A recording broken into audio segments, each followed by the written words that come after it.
Hi there.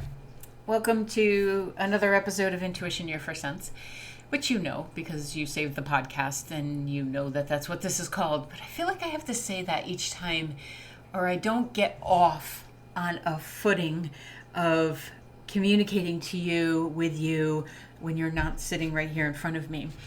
So it's my little process to be able to be in the flow of the information that's coming through, as well as pay attention to the paper that I have in front of me with points written down. This week episode is about, think of it as a further introduction to Vicki. And the reason I'm doing this is there have been a lot of new listeners that have come on, and welcome. Thank you. And thank you so much to those who have been with me since episode 1 or 10 or 102. And I thought since we're circling around to the 180 area, that it would be a good time to come back in, give you a synopsis of not the whole 53 years I've been on this planet, but the synopsis of my intuitive journey. And that is still ongoing, will continue to be ongoing because it doesn't stop even when we croak.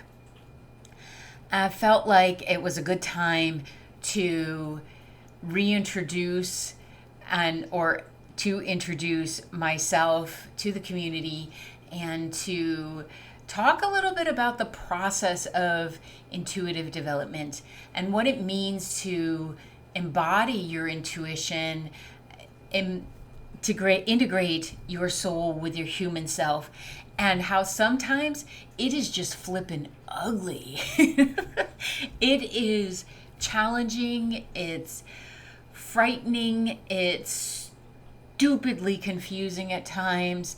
And to take a little bit of this, I don't even know what to call it, but there's this type of worship energy that I see in this world of those who present and do the work of mediumship or readings or using their intuition for business management, all of it. There's this tendency to put us on pedestals, and I have never liked that. I am no one's guru except my own. It is spelled G-U-R-U for a reason. We are our own gurus. And I'm seeing a little bit of this on the platforms, especially in these times where it feels unsettled, because it is unsettled. And I wanted to give a little bit of behind the scenes, honest information so you can know that wherever your level of understanding of your intuition is and your own psychicness, that you are absolutely doing a brilliant job, and you can continue to learn to listen to yourself a bit more and use the gift of self-knowing to guide your own process. And yes, while working with some of us that have honed it, or as I believe, sometimes just did our homework in previous lifetimes and in this lifetime came in with an antenna that said, oh yeah, you will be doing this. This podcast, was developed to bring information to everyone that listens, that this is not anything special. It's special to the individual person, but one is not special because they have sight or because they have knowing. They are humans, and everyone has this. And I thought, well, what better way than to talk about how I stumbled through it and how I came to be, not for comparison's sake, but for a little bit of humbling of this profession, because I'm just tired of people thinking that they're special because they possess a certain antenna wiring, connectiveness, and that's ego. And I love the ego, but that's the ego part that can really burn my butt. So the process of Vicki Baird and learning intuition, it actually started when it was Vicki Baird, which is my maiden name.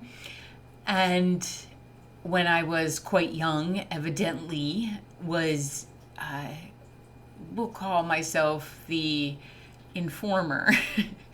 I knew information about my siblings, about the family, about situations that I probably shouldn't have been able to identify. And then, yeah, people used to say, "You're so serious, you're so sad, you were so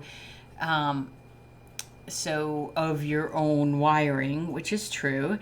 And yet, I think I was a very funny kid. So I learned very young that my own intuitive abilities kept me safe.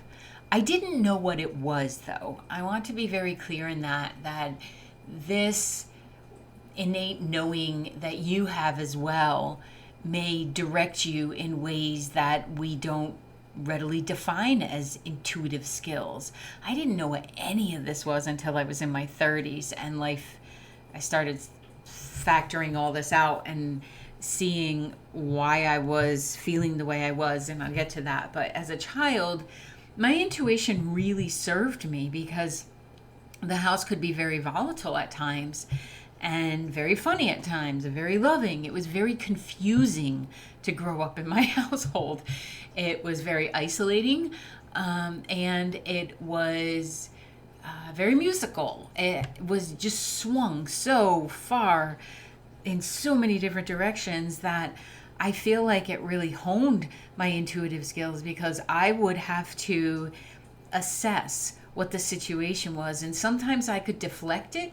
Sometimes I could minimize the uproar that was happening in the house, either by doing the chore that someone else didn't do, or by making my father laugh, or by distracting my mother. I was really good at that. With stories or with humor, or with the fact that on some level I knew she wasn't satisfied and I listened to her. So this was on board, like all of you, before I even came in as a soul, a physical soul rather. And it over time led me to go in directions that the logical head said probably wasn't my best. And so it started with me being unaware of it, and it continued with me being unaware of it. Although there were some fun experiences as a child where I would, one could say predict, but it's really just reading the energy pattern of what was going to happen, or what was being planned when no one mentioned what it was, or the letters that I knew were in the wall, and then when we opened up the wall, they indeed were there, and we were able to get them to the family that they belonged to that lived in the house before us. Things like that. But when I said to my mother at times, "What are those energies that I see?" I called them black things because they were like black shadows that would go into the closet. And she said, "We don't talk about those things." And you just didn't. I mean, my parents are they were very strong New Englanders, and you just didn't talk about anything. And if they said you didn't talk about it, you didn't talk about it. You were just done with it. And yet I used to spend a lot of time in that closet. It was a big closet, reading and getting my own space, I thought. But in hindsight, later, when I thought back on it and fell back on it, I realized that I was comfortable with the spirit energy that happened to be in the house more so than I was with people. And that's true to this day. Sometimes I would much rather be in company of spirit and in nature than of people. You know, no diss on the people, but we're complicated and sometimes exhausting. And I'd much rather just hang out with a tree. So fast forward to being a young mom. I was 23 when I had my daughter, our daughter, and then a few years later went to work for a company that just gave us a little bit more of a stable schedule for her and for myself, and worked for an organization that, it was a pharmacy really, that had a lot of wonderful people who worked there, and really experienced my first work family. and they happened to be keeping track of the stuff I knew without the owner telling us. And I didn't know I was doing it. I didn't just thought we were sharing, kind of water cooler talk before there were water coolers.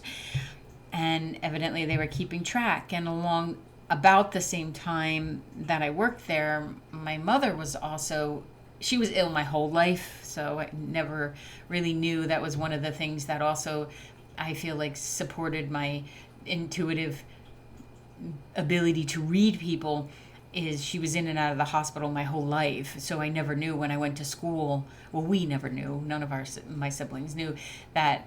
I just feel like every time I went to school, I was looking back at the house thinking, would today be the day I get home and find out she's back in the hospital? So she was passing while I was working there. And I just had this knowing that I had to get my daughter in to see her. And she was in ICU. And, the story there, very few visitors, and they do not allow 6-year-olds to go in. Well, I used my own intuitive ability and my skill at bending some energy, and they allowed her to go in, and that night my mother passed. So is it something my daughter remembers? No, but it was something that I felt guided to do so that my mom in her passing could feel like she said goodbye to Kayla. And that was important. It's one of the skill sets that is not my favorite. I'm able to feel when someone is passing, usually long before they pass, or an animal of that nature. We have that going on right now. Our old girl puppy is in her transition process, and the last few months have been pretty tricky for me because I can feel it, and I just know how much that hurts and how much it's an honor to have been part of her life, and how much it is going to change up our household. And yet it's inherent in me. It's something that's wired that I have come to see as a gift, and yet when it's happening, it is incredibly hard. And when my mom was passing, when my mother was in the hospital, I was not conscious of this knowing. This showed up later when my own husband, I had a knowing he would pass and had to process that. But when my mom was passing, I didn't know what it was. I just felt compelled to get there. And I wonder if you felt this way before too, just compelled to do something, almost like there are hands at your back that are guiding you forward. That's your knowing. That's your intuitive skill. That's a voice that's within, that is a perfect guidance system, even if the process doesn't feel perfect. So I felt some peace afterwards. Of course, hurt that she had passed. I was only 29. And we hadn't developed a relationship that I felt was possible. And there was a sadness there too. So in this whole, kerfuffle of time where I'm starting to figure out that I feel things, people are starting to reflect back to me that I predicted things that would happen, even though I didn't even necessarily know what the word intuition was or prediction was. And to have some accuracy to it affirmed it, but still left me even more confused. So then I ended up changing companies, and it was a wonderful change. Lifelong friends that I have today from working at that company. And it also put me in connection with an executive director who, in time, not the first one I worked with, but in time, who was so intuitive and was open to whatever my ability to see what was going on within the organization, and how it could help, not make decisions for her certainly, but to be open to that. And I'm I've always been grateful for that she didn't make how I was wired or what I was learning to be a problem or for me to be crazy, but rather encouraged me to tap into it and to see what my own inner voice was telling me.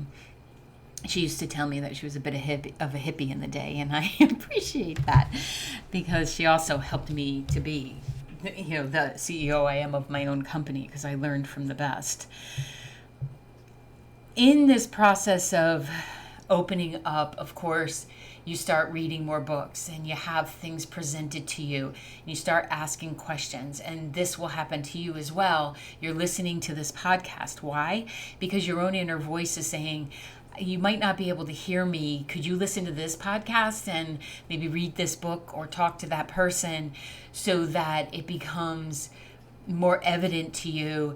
And please hear me when I say that when your soul wants to talk to you, it will not let up. It will keep coming to you and coming to you and coming to you, which is beautiful, and it can be exhausting. So you want to listen to that.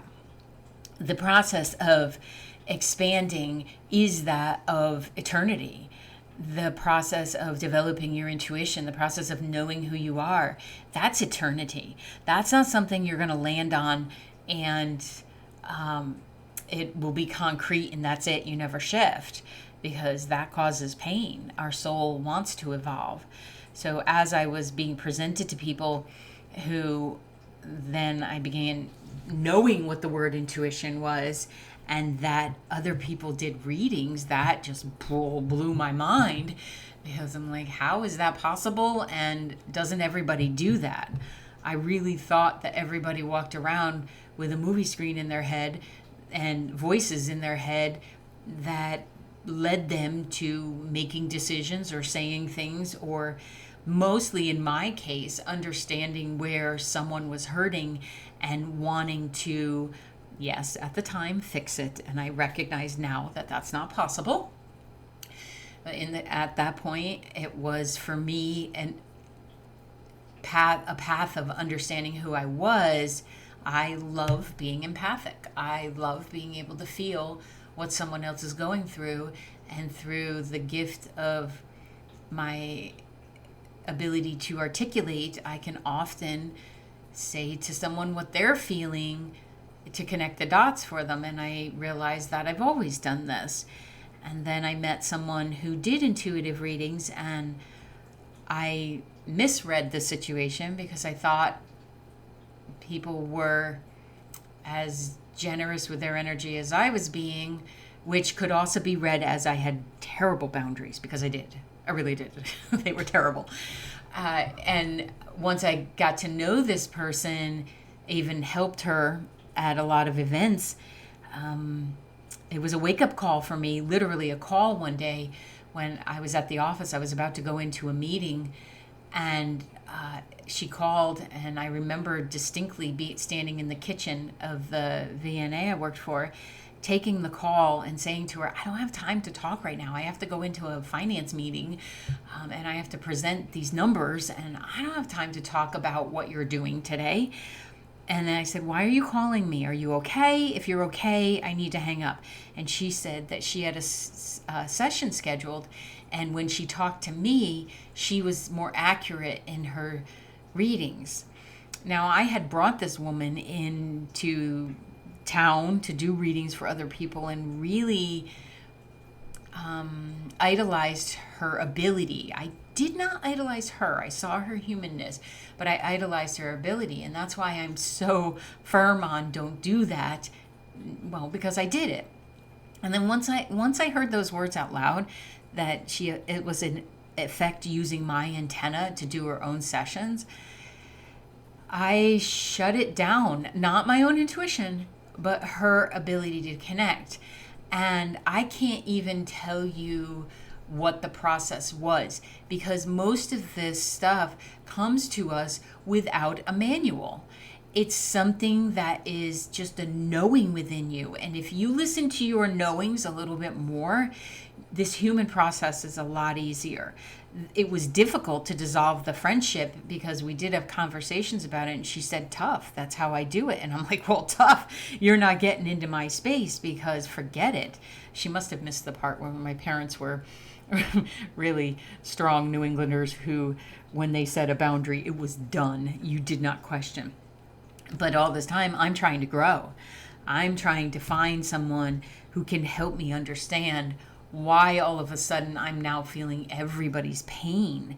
I'm feeling all of the confusion that's in the world, and trying to raise 3 kids, 2 of which had emotional difficulties from their mother, and somewhat from my husband, because he was trying to figure out who he was, and just trying to live life, and all this stuff is blowing up around me.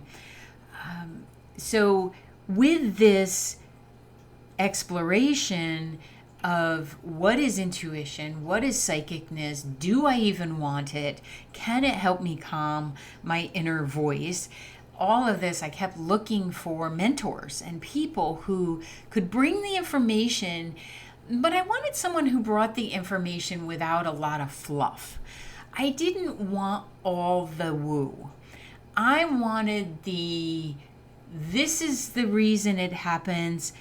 You can connect it to logic here. It can also have a scientific background here.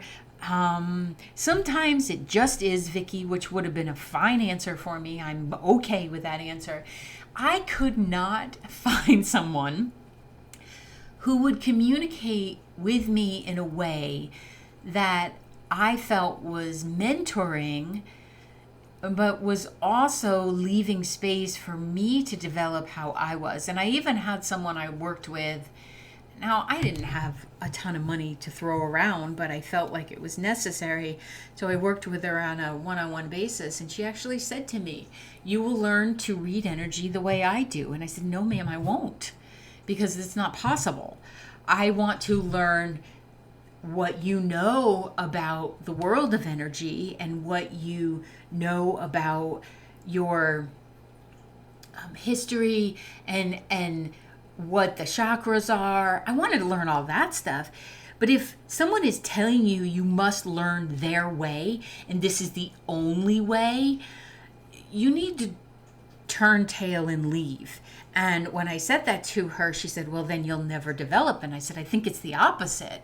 I think if I don't buy into the fact that there's only one way to do this, it will actually grow exponentially. Well, I opened up a great big doorway in saying that, and I felt like at the time I had to stand up for everyone, but most especially myself, that there isn't one way to do whatever this is, because we are inherently different and we all have a different path behind us. Can you learn to open your third eye, to open your heart, to ground through your root chakra? Yes, of course. But you are still going to do it your way, because you have many lifetimes there that brings an intelligence and a genius with it, that for someone to stifle it, it just didn't make sense for me. So then, but I feel like what happened when I did that is I feel like all of the energy in the universe showed up, all of my guides, and I really do believe my mother smacked me on the back of the head and said, okay, do that thing as that you did as a kid that we used to say don't do, because all of a sudden there was this influx of information and loud conversations, and that I knew were other people's conversations. I've since learned how to send that way out. I don't listen to conversations anymore because that's rude. It's just rude.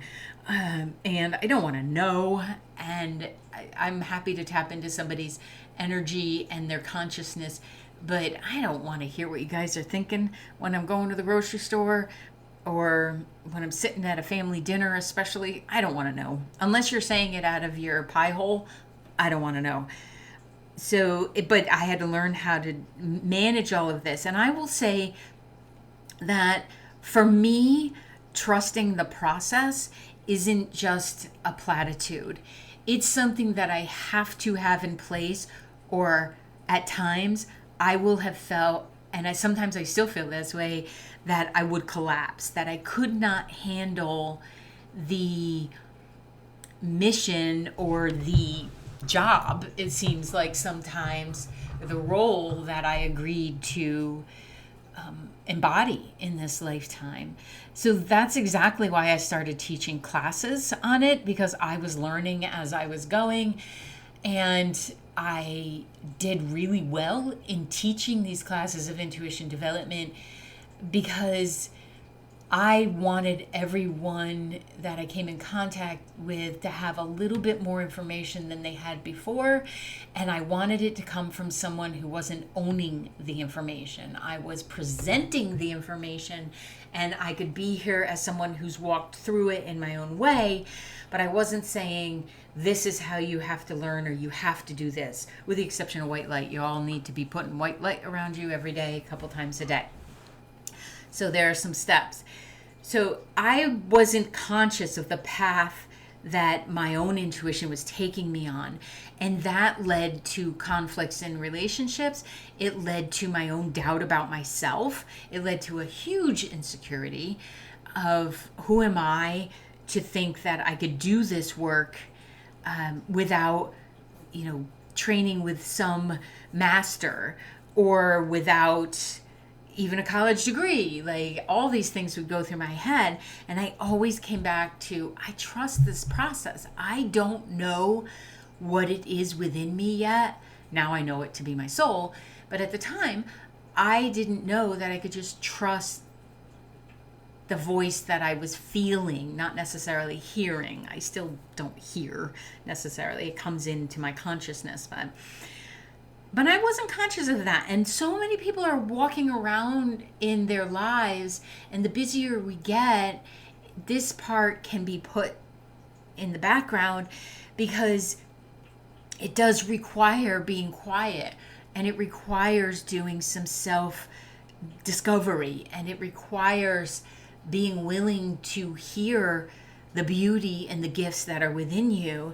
And thankfully, within my wiring, that trust was so deep that I had to allow it. And I know it was there because I didn't feel safe in my household growing up. And I somehow trusted in a greater universe. And I am so grateful for that. Because I see what happens when people don't have that.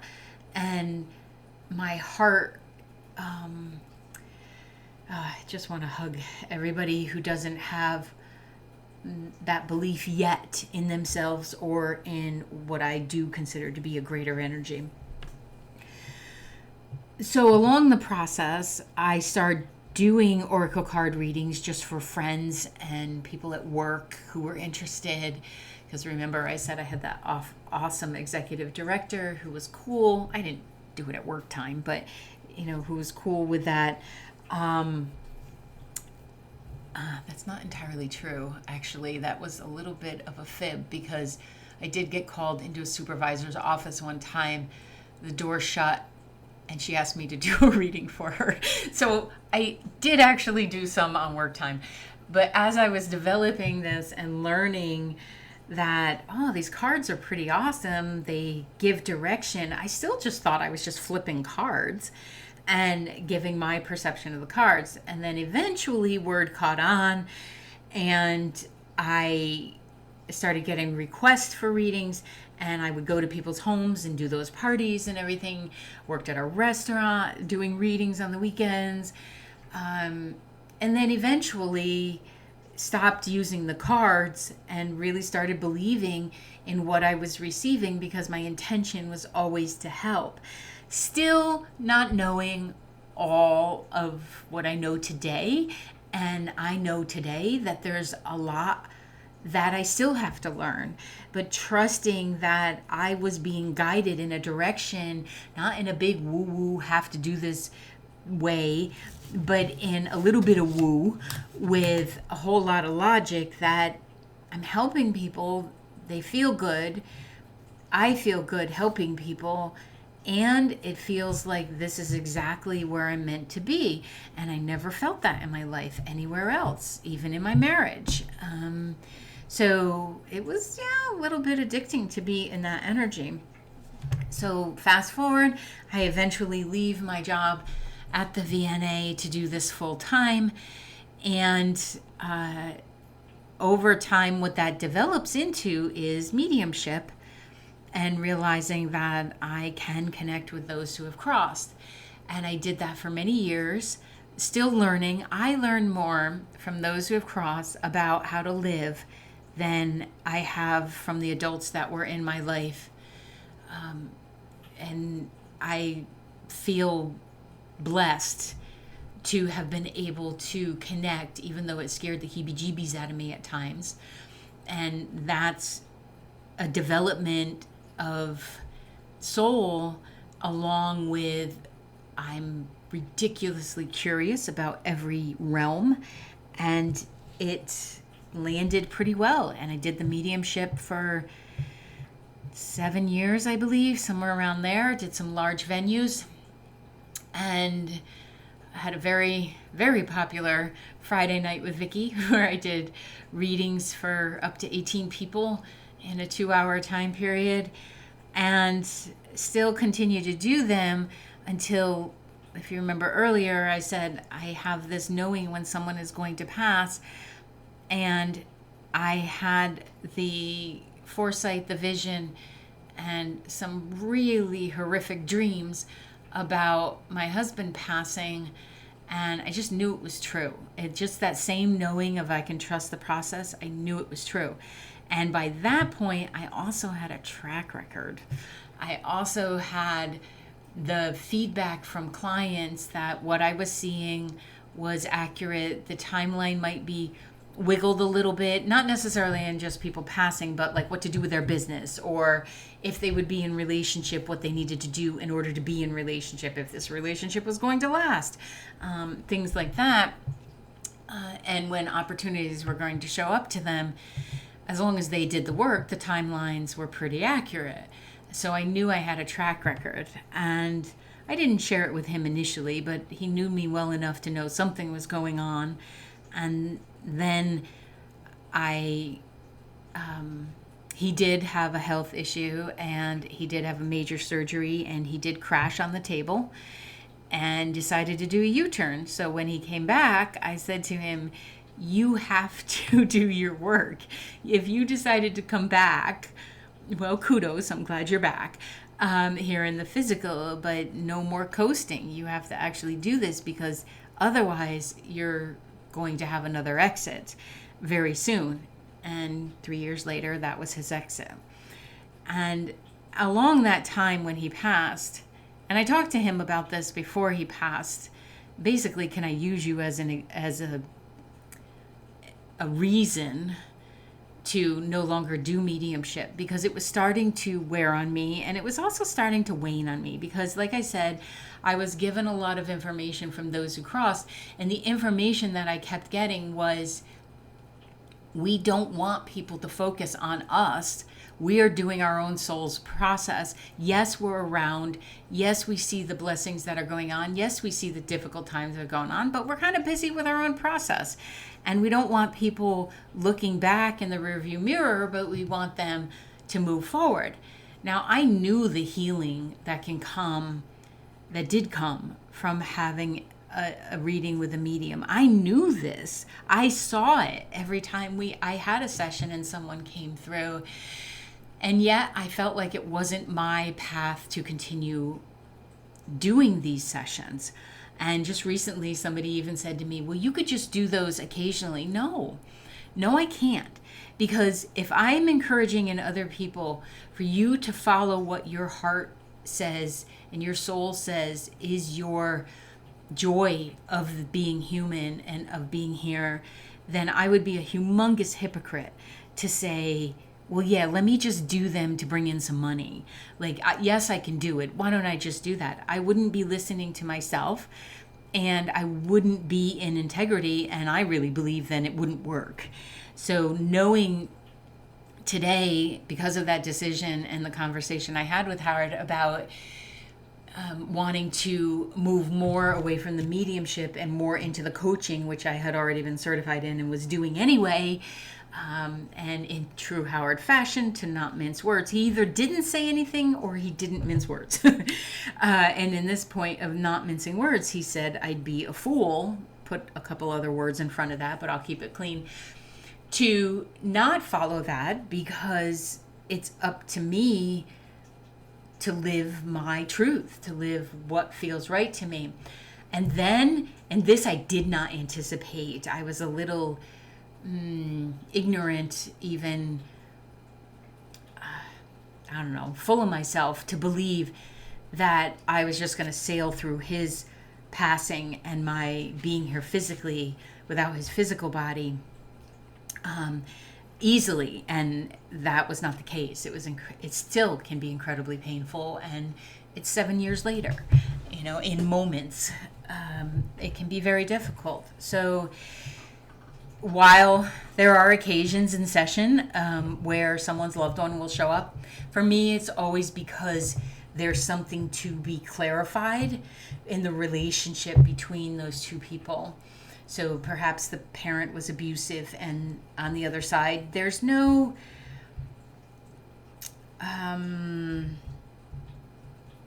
they're not sitting in pity of themselves or anything like that. There is a desire to kind of clear the air, not necessarily for themselves, although it does help to advance their soul.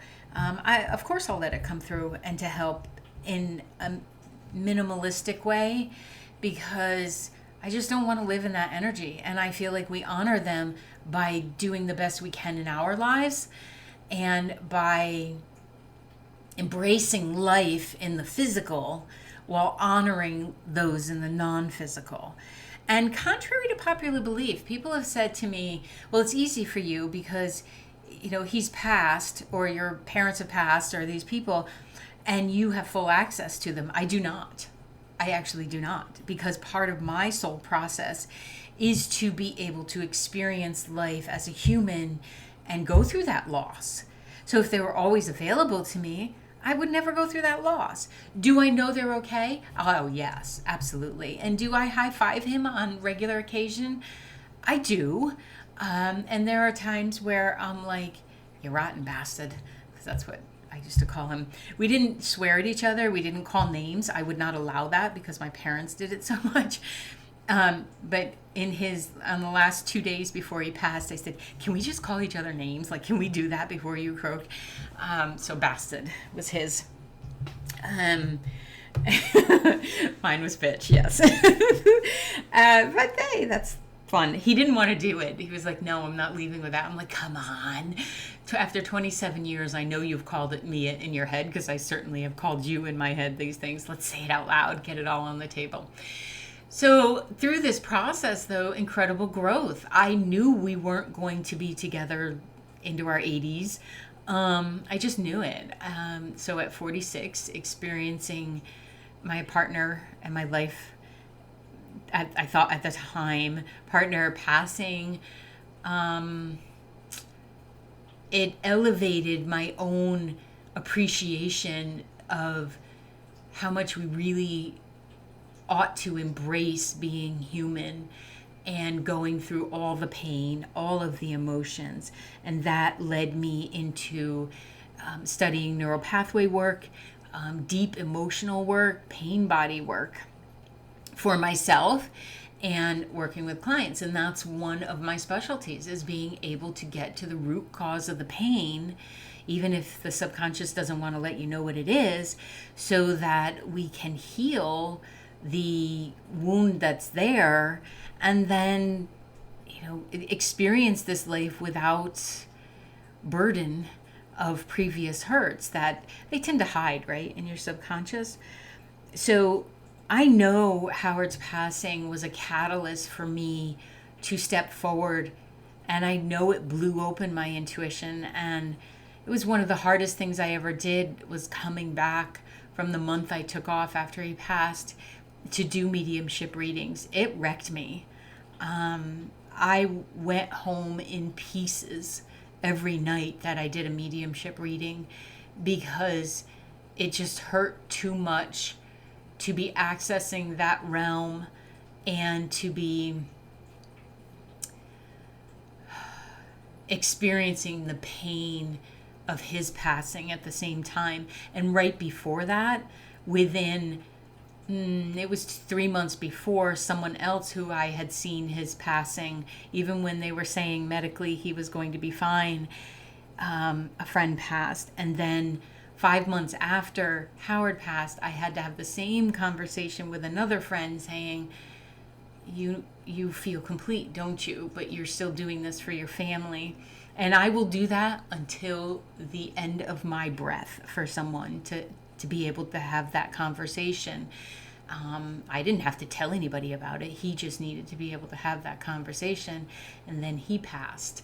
And I was blessed to do his eulogy. But you know what? It took every bit of courage for me to stand there. And I felt like I was going to pass out, because my heart was just ripped open so much that the love of his family is really what kept me up there. See, it still gets to me. So shifting out of the mediumship was as much for Vicki and my healing as it was for, that's not my path. It's not my calling. It's not my love. I love that spirits are nut jobs. And I love that we all get to experience that. And I love that I have a surety that I am in no way afraid of croaking. I don't want my loved ones to hurt, but I also know that that's part of the expansion, because the incredible pain I felt through the three amigos, is what I was calling them, and their passing so closely together, propelled me forward into studying the brain and how to help people be as happy as they possibly can be in this lifetime. So it led me to asking what I think we all need to ask. Who am I? Like, what do I like? How do I want to be in this world? And what is something that lights me up and I get to help other people as it's lighting me up? Because that is really important. I had a session this morning where a client said to me that since she's been working with me, she is no longer afraid of living her life in joy. And can I just tell you, that statement affirmed that my listening to my own soul and knowing that mediumship was not where it was for me,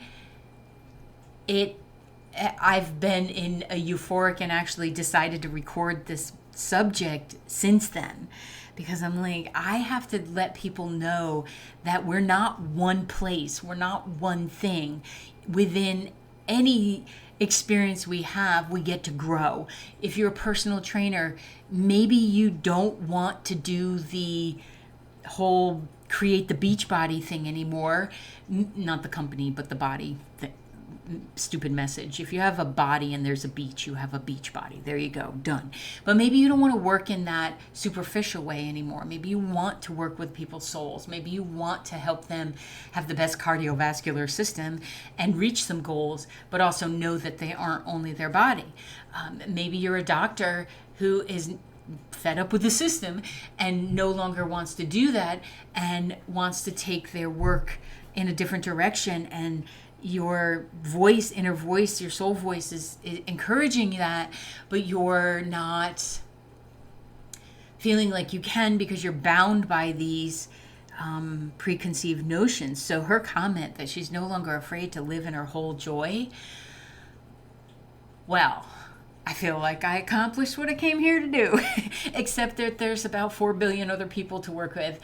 And we'll still work together because, man, we still have to create a plan that gets her to the place that she wants to live in this joy, because we're not quite there yet, right? So what this encourages me to do is to still show up and ask myself, well, what do I want to do? How do I want to help people?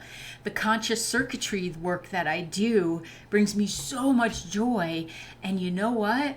I get freaking lit up about business planning, how to create a podcast, creating teams within a work environment, honest teams, not that BS stuff where you just learn your communication style and you never work with it, but really getting in there and saying, okay, it seems like this person reminds you of your mother. Let's talk about that so that at least when you come to work, you're not projecting your crap onto other people and you're healing what you're bringing to work, because everybody wanders around in their whole self, but most people segregate themselves. They show up at work as their work self, they show up at home as their home self, and wonder why you feel exhausted and separated from your soul.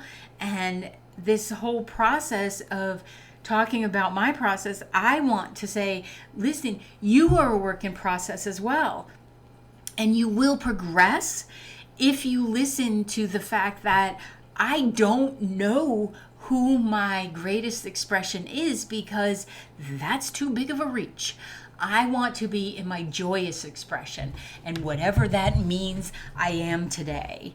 And I felt like if I shared with you my process of, I didn't know what intuition was. I didn't know what any of this stuff was, but the curiosity of my soul kept me moving forward, and now leads me to this place of wanting to help people integrate their soul and their humanness, and tripping over things like creating an app, and which I still love, by the way. And it will get clearer as I become more clear. But this process of being human means that we don't know everything, and that's beautiful. And we have to give ourselves permission to not know where we're heading, but to do it in a joyous fashion. And each time that I traveled through these experiences of the oracle card readings, then the mediumship, then the neural pathway study and certification, then the coaching certification, reverse those, coaching, then neural pathway, then the business systems. Oh my goodness, I love a system. And this process, I get lit up each time, and it lets me know that I'm in the right corral. And where will it head? I don't necessarily know. What will it create? I hope 1 billion more people that reflect that they know their own joy and what that means, because it's different for everybody. And this approach to life as a whole being is really why we're here. So I plan to keep exemplifying this, letting you know that I don't know where I'm headed, but man, I got some good systems in place to help others get there, because hey, you only have to be a few steps in evolution beyond where the person you're helping, and then they catapult past you, and it's just the most beautiful thing on the planet to be part of that process. So all of this to say, we're always going to be growing, and if we weren't, we'd be miserable. And you can see that in people. When they're miserable, they're not allowing the growing. And expansion is always going to be happening.